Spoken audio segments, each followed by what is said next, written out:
সন্মানীয় কৰ্মচাৰী আৰু পেঞ্চনাৰসকল, জনাই আছোঁ এটা গুৰুত্বপূৰ্ণ খবৰ যে ভাৰত চৰকাৰৰ ফালৰ পৰা অষ্টম দৰমহা আয়োগ সম্পৰ্কে এটা গুৰুত্বপূৰ্ণ জাননী ওলাইছে আৰু সেই জাননীখনত কি লিখা আছে সবিহে আপোনালোকক জনাম।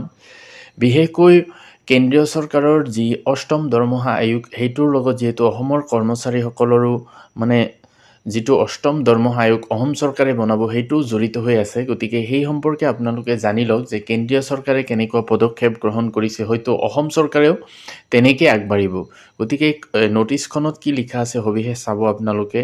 তো নটিছখনত লিখা আছে, আচলতে অসমীয়াতে মই কৈ দিছোঁ যে ভাৰত চৰকাৰৰ অষ্টম কেন্দ্ৰীয় বেতন আয়োগৰ ফালৰ পৰা 11 এপ্ৰিল 2026 তাৰিখে এই জাননীখন ওলাইছে। অৰ্থাৎ অষ্টম কেন্দ্ৰীয় বেতন আয়োগে 2026 চনৰ 28, 29 আৰু 30 এপ্ৰিল মঙলবাৰৰ পৰা বৃহস্পতিবাৰলৈ দিল্লীত আলোচনা সভাৰ ব্যৱস্থা কৰিব।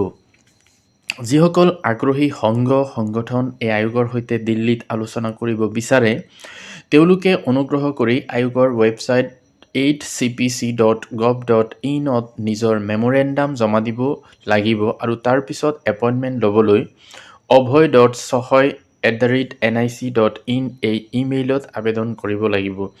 এই আবেদন 20 এপ্ৰিল 2026 তাৰিখৰ ভিতৰত কৰিব লাগিব আৰু মেমৰেণ্ডাম জমা দিয়াৰ পিছত পোৱা ইউনিক মেমো আইডিটো লগত দিব লাগিব। স্থান আৰু সভাৰ সময়সূচী পিছত জনোৱা হ'ব।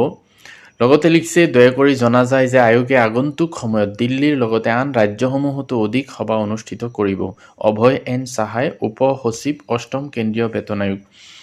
অৰ্থাৎ ইয়াৰ দ্বাৰা গম পোৱা গৈছে যে অষ্টম দৰমহা আয়োগ গঠন কৰাৰ কাৰণে কেন্দ্ৰীয় চৰকাৰে বিশেষ পদক্ষেপ লৈছে। অৰ্থাৎ 28, 29 আৰু 30 এপ্ৰিল তাৰিখে যিবিলাক সংগঠন আছে বা সংঘ আছে তেওঁলোকৰ লগত কেন্দ্ৰীয় চৰকাৰে আলোচনা কৰিব আৰু তাৰ কাৰণে 20 এপ্ৰিল তাৰিখৰ আগতে এপইণ্টমেণ্ট ল'বৰ কাৰণে ইমেইলত মেমৰেণ্ডাম পঠাব কৈছে। গতিকে অতি সোনকালে হয়তো এই ক্ষেত্ৰত পদক্ষেপ ল'ব আৰু অষ্টম দৰমহা আয়োগ কাৰ্যকৰী হ'ব আৰু কাৰ্যকৰী হ'লে কৰ্মচাৰীসকলৰ যি দৰমহা এইটো বহুত গুণে বৃদ্ধি পাব। তো এইটো আছিলে গুৰুত্বপূৰ্ণ খবৰ। Thank U.